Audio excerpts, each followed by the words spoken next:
Imagine this. You refresh a page, blink once, and it's gone. Not concert tickets, not a limited edition trainer drop. A printed magazine, sold out so fast that even casual onlookers stopped scrolling and asked, "Wait, what just happened?" Today on StarWatch Now, we're breaking down the real reason 50,000 copies disappeared almost instantly, and why the core factor isn't simply how many fans someone has. At first glance, it looked like a simple transaction. A magazine released, copies purchased, stock depleted. Yet the reaction online suggested something far more significant. The speed at which the 50,000 copies disappeared did not merely surprise people. It unsettled assumptions that had quietly become accepted truths. For years, audiences were told that print was fading, that attention spans had shrunk, and that physical media no longer mattered in a digital-first world. This moment challenged that narrative. What made it feel bigger than a sale was not the number itself, but the collective pause it created. Even viewers with no emotional attachment to the figure involved stopped to observe. It triggered a shared question across different communities. Why did this resonate so strongly, and why now? In this sense, the sellout acted like a cultural signal rather than a commercial one.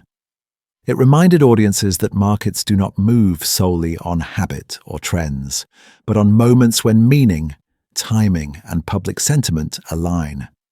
The sale became symbolic, a brief but powerful reminder that value can still concentrate sharply when something feels rare, intentional, and culturally relevant. That is why the moment lingered in discussion long after the transaction itself ended. In today's environment, ownership has changed meaning. People no longer buy objects simply for function, they buy them for what they represent. This magazine was not perceived as a stack of printed pages, but as a tangible record of a specific cultural moment. In an era dominated by cloud storage and disappearing content, physical items have gained a new emotional weight. They stay, they age, and they remind. For many buyers, the magazine served as a form of personal archiving. It was something that could be placed on a shelf, revisited years later, and remembered not only for its visuals, but for the context in which it was released. That sense of permanence is precisely what digital content struggles to provide. What makes a collectible experience powerful is its ability to slow time. Unlike a post that fades in seconds, a printed piece invites reflection. It allows the owner to engage at their own pace, to notice details, and to feel a quiet sense of possession rather than urgency. This is why the purchase decision felt emotional rather than impulsive. Ultimately, the magazine functioned as a bridge between modern culture and traditional appreciation. It proved that when an object carries meaning, people are still willing to invest in something they can physically hold. Clickbait thrives on immediacy. It demands attention quickly, often at the expense of depth, and relies on repetition to stay visible. The creative concept behind this magazine followed a completely different philosophy. Instead of chasing instant reactions, it invited interpretation. Instead of explaining everything up front, it left space for thought. The science fiction-inspired visual language was not chosen for shock value alone. It carried layers of symbolism, transformation, restraint, distance, and evolution. These themes resonate deeply in contemporary culture, where public figures are often caught between constant visibility and personal identity. The imagery did not instruct the viewer on what to feel. It simply presented a world and allowed the audience to enter it on their own terms. This is precisely why it worked. Audiences today are highly sensitive to manipulation. They recognize when something is designed only to provoke a click. In contrast, Work that shows patience and conceptual clarity earns respect. It rewards attention rather than demanding it. By prioritizing narrative and atmosphere over spectacle, the creative direction achieved something rare. It made people want to look longer, think deeper, and return. That quiet pull is something clickbait can never replicate. Visibility is easy to manufacture, trust is not. This distinction lies at the heart of the phenomenon. Many public figures generate constant attention, yet struggle to translate that attention into meaningful engagement or voluntary spending. Noise may attract eyes, but it rarely sustains belief. Trust, on the other hand, accumulates slowly. It forms when audiences observe consistency over time, in work ethic, in decision-making, and in the ability to remain grounded amid change.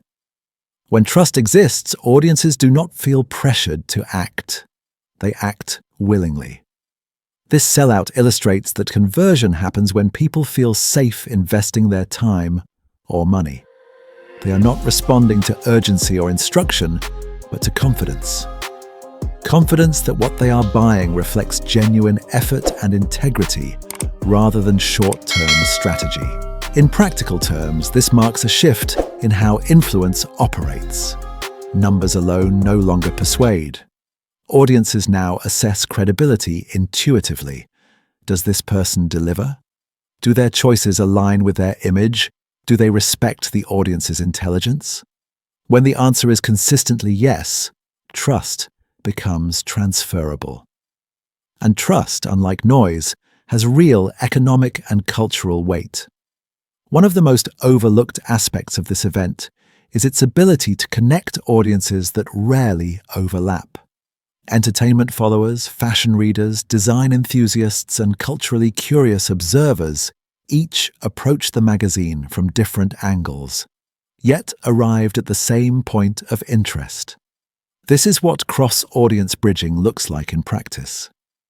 It occurs when a project speaks multiple cultural languages without diluting its core identity.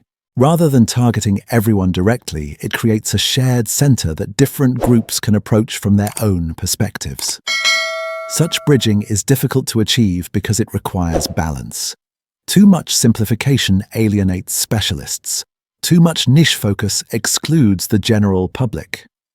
Here, the alignment between visual concept, editorial tone, and public image allowed multiple audiences to feel addressed without feeling manipulated.